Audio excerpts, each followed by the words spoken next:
Dr. Tin, tell us more about what happens to the body when one feels angry.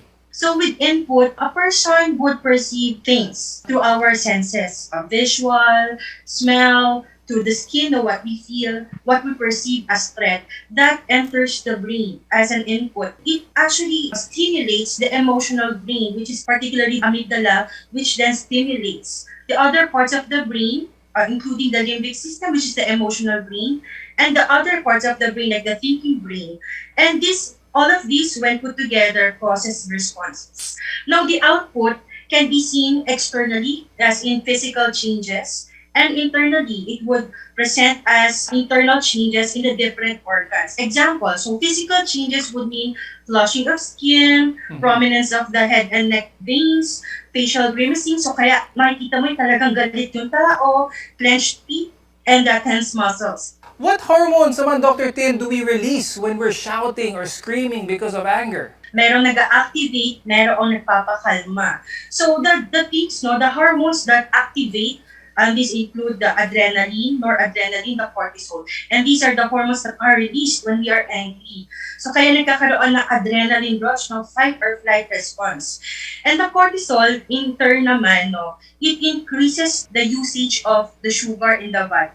Kaya nagkakaroon tayo ng energy when we are angry. Anger doesn't exist in a vacuum, and when we're mad or angry, there are a host of other emotions that we experience in the process. Tofi, tell us naman more about this.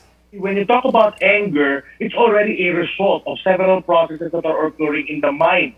So, for example, it will start always with frustration, meaning there's something that you are going for and that you are unfortunately unable to get it. So, therefore, you start to get frustrated from it. Now, as you get frustrated, you now try to reflect back to yourself and try to identify, do you have any resources that will then help you cope up with that kind of frustration? For example, you're going to review your capacity, and then unfortunately, your capacity does not meet the requirements in order for you to cope up with the frustration, then it will also be added to the sense of helplessness.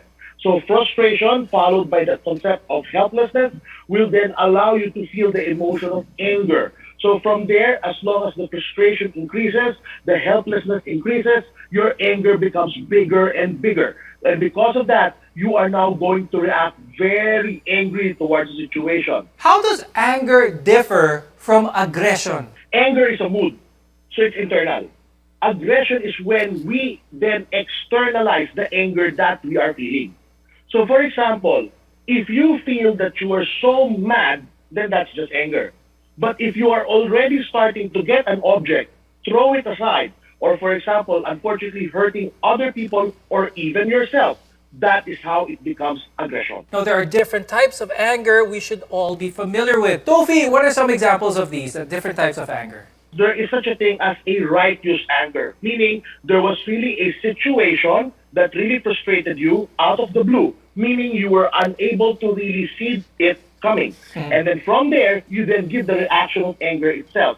Now, this is the time wherein you really felt that you have been hurt, that you have been wronged, and that's why you're reacting that way.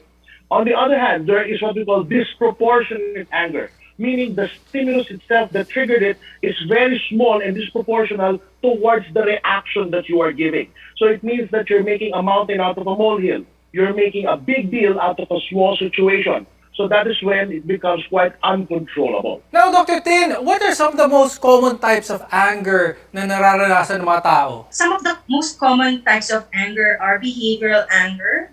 This is a reaction, no, when one physically reacts towards a feeling of anger that leads to violence and aggression. No? The other one is retaliatory anger or vengeful anger. Ito yung you want to get back as a response to that. For instance, when you had a conversation and you want to get back to that person, no? So it's a retaliation, kaya tinatawag na retaliatory anger. And there's this volatile anger, which seems to come out of nowhere, easily triggered, pero very volatile, kaya it comes down, no? A person comes down quickly as well. Assertive anger can be a healthy option for expressing anger. This type of anger allows a person to express what they're feeling in a calm, verbal manner. Tofi, please explain to us why this is the best type of anger that a person should practice. It means that you're just forcefully getting your point to the other person that you're communicating with. It is effective, number one, because you're defending yourself.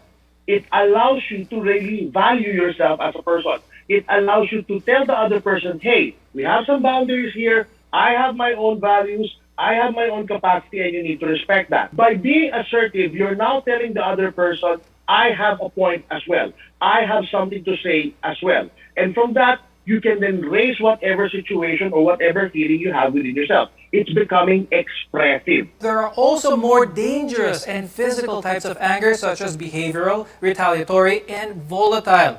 Dr. Tin, could you explain what happens to the brain when we feel these three? Persons with these kinds of anger, it's really impaired, it's decreased. So the person cannot think clearly, it's very emotional, the judgment is also impaired, kaya things get out of hand, no? They cannot think clearly, and they do things and say things that they do not mean. And then all of a sudden, when mood shifts, no, they suddenly calm down.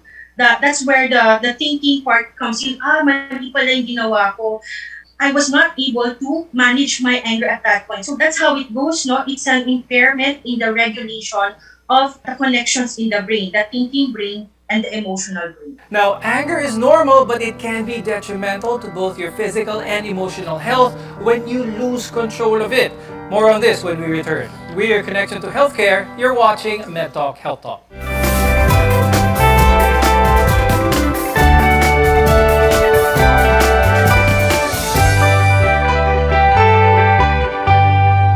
SMC, San Miguel Corporation. Bisag unsang industriya ang sudlan niini, tinguha sa SMC ang pag-uswag o paglambo sa mga Pilipino. Karon, gikan sa SMC, aniya na ang SMC Davao Cement. SMC Davao Cement. Gama sa Davao, para sa Mindanao. SMC Davao Cement. Ato ni Bay. RPN DXKT 1071 sa dial sa inyong mga radyo.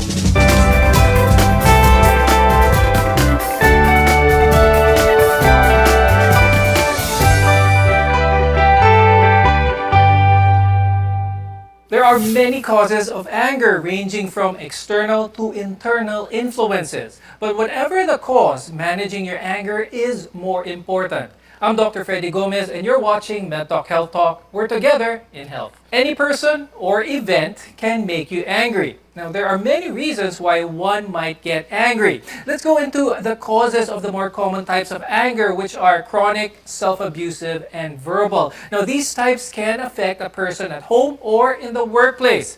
Tofi, can you tell us more about the possible causes of anger? There are some people who could not really tolerate things that are not going their way. So that's the first one. You get angry because whenever things are not going as smoothly as you're expecting them to be, you get angry. Another cause of anger is that it became reinforcing for you across time. It meant that when you were getting angry, you got what you want. It means that whenever, for example, something frustrating comes to your way, you then start to get angry, and then the situation changes into your favor. Another cause of anger, of course, is genetics. If your parents are people who are quite angry, of course, then you will also have that situation wherein you can then see them and be modeled by them in the way that you are behaving as well. Another one is that you have low tolerances of your own incapabilities. So they usually blame themselves for things that are not supposed to be blamed about, and their attribution is a little bit off. And because of that, their reaction is usually an angry emotion. Sometimes we use anger to replace other emotions we'd rather not deal with, such as emotional pain, fear, loneliness, or even loss. Tofi, can you explain to us why this happens naman? Actually, as a defense mechanism, we have what we call reaction formation. Reaction formation means that you're going to substitute a feeling, usually the opposite of what you are feeling right now, in order for you to defend your mind in terms of becoming stable. So for example, let's say there is a loss that you have felt because of a loss of a loved one. the loss is then being converted into anger because handling the anger is a more viable option, so to speak, as compared to handling the loss. So what happens now is that the person, instead of feeling sad, instead of feeling in touch with that real emotion, will then choose to get angry instead. Is anger a normal process in trying to grieve for a loss? Actually, it's form of the DABDA: denial, anger, bargaining, depression, and acceptance. We really get angry in that part because having a loss is a frustrating situation. It is something that we do not want, and yet we have to accept it. You will really have that level of anger. However, it is something that you have to go through. By being angry, it means that you're just releasing frustrations that have not been processed with you. The point there is that not to remain angry. Anger can also be a symptom or response to a medical condition. It can be a symptom of depression, ADHD, substance abuse, or even bipolar disorder. Dr. Tin, let's talk about this. Why do these disorders trigger anger? In depression, anger is actually internalized and externalized. So when we say internalized anger, the person would feel low mood, hopelessness, would have crying spells, and suicidal thoughts. So they're easily triggered by the circumstances in their lives. And sometimes it can also be biological, as in chronic kind of stress. So chronic kind of stress causes dysthymia or low mood for a long time. And this lowers their threshold in coping with certain life situations. So they internalize that anger and turn towards themselves. Now in ADHD, we know that the key points in ADHD is inattention and impulsiveness. So there is a misunderstanding most of the time because of the lack of attention to details. The person cannot understand fully or cannot fully focus on that situation. There will be shifting of moods and thinking and focus. And because of that, no, it causes some conflicts. Another example would be adults with ADHD who usually present with lack of direction. And all of these causes frustration, disappointment on the part of the patient. And again, the anger then turns towards the self. Can a person who's really angry be at risk of, say, a heart attack or stroke? When one is angry, again, we stimulate the sympathetic system, the adrenaline rush, that it would cause increase in blood pressure, increase in heart rate, vasomotor responses would be more of differences in the caliber of our blood vessels, so whether it will constrict or dilate. And there's also the release of inflammatory markers, which causes clotting. So if we will discuss this in the context of, for instance, heart attack, so kapag tumaas ang blood pressure, it would cause stress on the heart. It can also cause arrhythmias or a dysregulation of the heart rate. Mag-iiba yung heart rate. Some people are actually more prone to anger than others. Dr. Tin, what are the parts in the brain that are different in a person who is quick to anger versus a person who is not? Both nature and nurture factor in on how people respond to certain situations and causes angry outbursts. And the nature part is the environment, how the patient or the person has been reared. And the biological aspect is the genetic part. Now, the wirings in the brain is very important. That's why other people, like the type A personalities, are more prone to angry outbursts. The parasympathetic system, which releases the acetylcholine, is known to be quite higher in the people who don't get angry easily as compared to those who are quick to anger.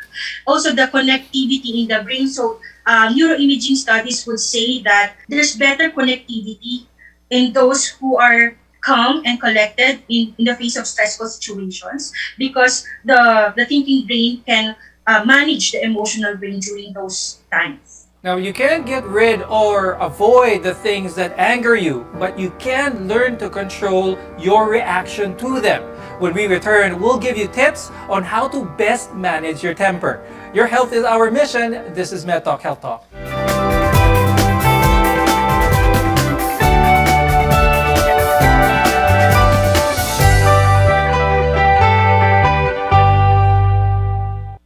SMC, San Miguel Corporation. Bisag unsang industriya ang sudlan niini, tinguha sa SMC ang pag-uswag o paglambo sa mga Pilipino. Karon, gikan sa SMC, aniya na ang SMC Davao Cement. SMC Davao Cement, Gama sa Davao, para sa Mindanao. SMC Davao Cement.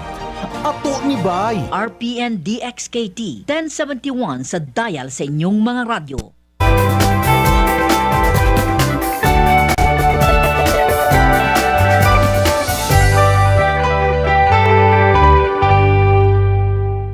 The goal of anger management is to reduce both your emotional feelings and the physiological arousal that anger causes. I'm Dr. Freddy Gomez and you're watching MedTalk Health Talk, where your care comes first. Anger doesn't look the same for everyone, as all express it differently. Dr. Tin, can you give some tips on how we can keep anger at bay? Try to have breathing exercises. If you know that you're going into a stressful situation like in the office work, try to do some meditation, or when you're already in that stressful situation, try to pause for a while, and if you can, walk around first, let the emotions subside before you face the situation again, to avoid any untoward incidences. And then of course, on the background of, because we are preventive, we try to reinforce our thought processes so that when we face certain stressful situations, we're already ready to face them. So that would be trying to pause, trying to find out our triggers, and develop our better judgment. Tofi, what are some steps that our viewers can try at home to help manage their anger? In deep breathing, what you're trying to do there is to slow down the heart rate that you're having in order to tell your brain that your body is already calming down. Another factor there is for you to mimic a behavior that you are seeing. We are also asking our patients, for example, to count from 20 going down to 1. What we're doing there is we're slowing down the possible impulsivity that they are trying to manifest. So, for example, let's say something frustrating happened at home. You tell yourself, okay, I'll count myself from 20 to 1 first. And then by doing so, you are now preventing your brain to become very impulsive and very intense. For those people who have inward anger, particularly those, for example, who really hate a lot of who they are, we usually let them have a certain reflection. There are certain reflection exercises, gratitude exercises, and self-calming exercises. The main goal of those activities is to allow you to have a peaceful reconciliation with your limitations. It allows you to understand that even though you are limited and flawed, it doesn't necessarily define you as a person. And by doing so, by being reconciled with who you are, you will then have a better outlook of yourself and of other people as well. Dr. Tin, what are some signs that one should already seek help from a professional with regards to their anger? When your emotions or your angry outbursts already disrupts your daily routine, affecting your relationships and your work, maybe you should consider that. Second would be when people are starting to notice, and they give constructive criticisms. Listen to these people. Maybe you really need some help there. Then physical symptoms are being evident, You develop hypertension, for instance, Maybe you really need to address the underlying condition, which is having this emotional outbursts. And finally, if you started to physically harm or verbally harm yourself and others, maybe that's the time you should seek professional help. But for me, prevention is always the key. So when you feel that something is not quite right with how you feel, maybe it's best to consult to clarify things, to avoid diagnosing yourself, and the intervention is given early. Okay, and with that, Dr. Tin, do you have any final message for our viewers? When emotions really get high, the pandemic, the different limitations that we have on the daily basis, it's best to really sort our feelings, consult another person, express ourselves, and focus on the good things so that we could avoid getting angry. And Tofi, before we go, do you have any message for our viewers? Getting angry is just a momentary reaction. However, its consequences may be long-term. We need to understand that we should not sacrifice that moment for a very long-term effect that we will be suffering for a long time. We need to understand that regulation is the key. Anger is always there, but it can be controlled. Thank you very much, neurologist, psychiatrist, Dr. Anne Christine Guevara, and psychologist, Rick Tofen de Jesus. Maraming salamat sa inyo. We want to be your partner for a lifetime of good health. I'm Dr. Freddy Gomez, and this is MedTalk Health Talk on CNN Philippines.